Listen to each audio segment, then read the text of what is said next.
welcome to the next little lesson on how you too can learn to play the Lyre of the Ancient Hebrews.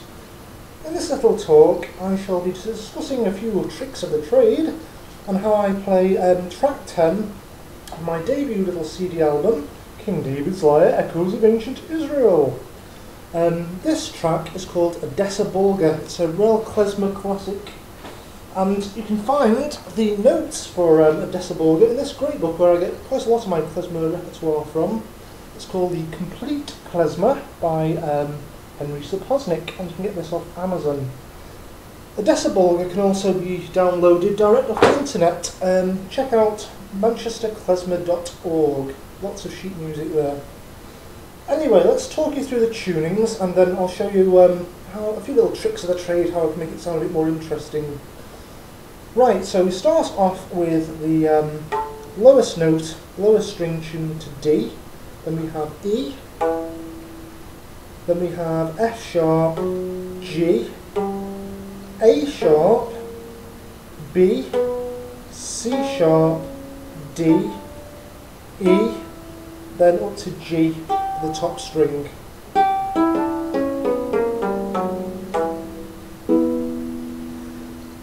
Right, here's the sort of skeleton of the tune, and then I'm going to play a version and show you some of the interesting things you can do with it. You start off with your E, G, B, then we have A sharp, and then your B, C sharp, D, C sharp, B, A sharp, G, and we have A sharp, up to C sharp, B, A sharp, then G, A sharp, B, C sharp, B, A sharp, G, F sharp, G,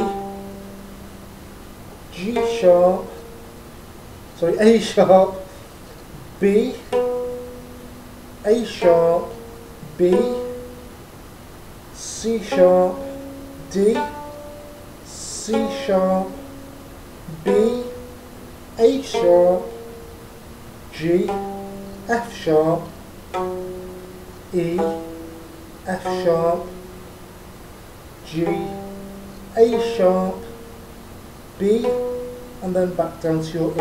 That's just the skeleton of the tune. There's all sorts of fascinating sort of lyre playing techniques you can use with this, which I do on track 10 of the tune on King David's Lyre, Echoes of Ancient Israel. This little, start off the track after a little glissando with a technique called string blocking. Now this technique can still be heard today in the Kara lyre players in Eritrea in East Africa. That's Kara, K-R-A-R. And there's plenty of Kara videos on YouTube, check them out. Anyway, to play this chord, I'm actually blocking notes I don't need. I'm strumming with the plectrum, so it creates the sound of a chord. The notes I'm blocking are, I'll just give you the note numbers. The bottom, we'll call that one string 1, the bottom string. So you're blocking the 3rd string, the 4th, the 5th, the 7th and the 8th string, and that gives you a nice chord of E minor. Just be careful you don't play the D at the bottom though. So you're starting your E, the 2nd string. And then it's a really interesting little augmented chord you can do here. If you just block the strings, let's work it out again, 1, 2, 3, 4, 5, 6, string 6 and 8, just these two here. And you strum this chord from 1, 2, 3, 4, 5, from string 5. Great sound. You can alternate between those two chords, that sort of augmented thing.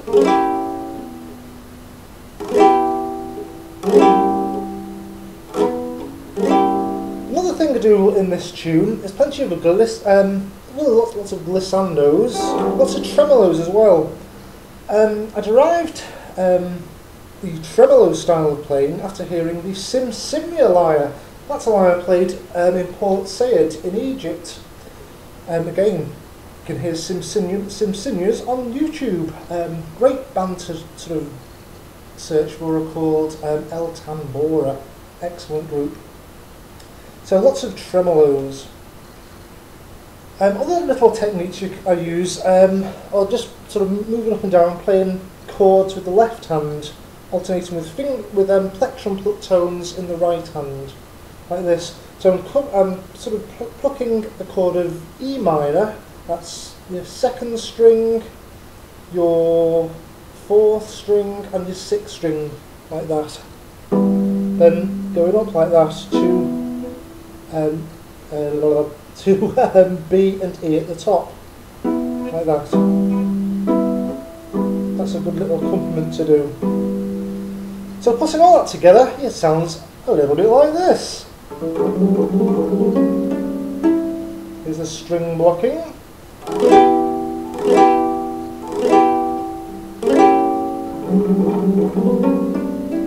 More string blocking.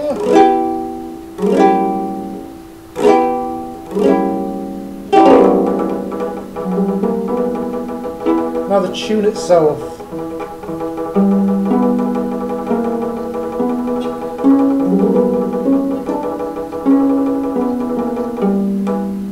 Here's that little chord bit now.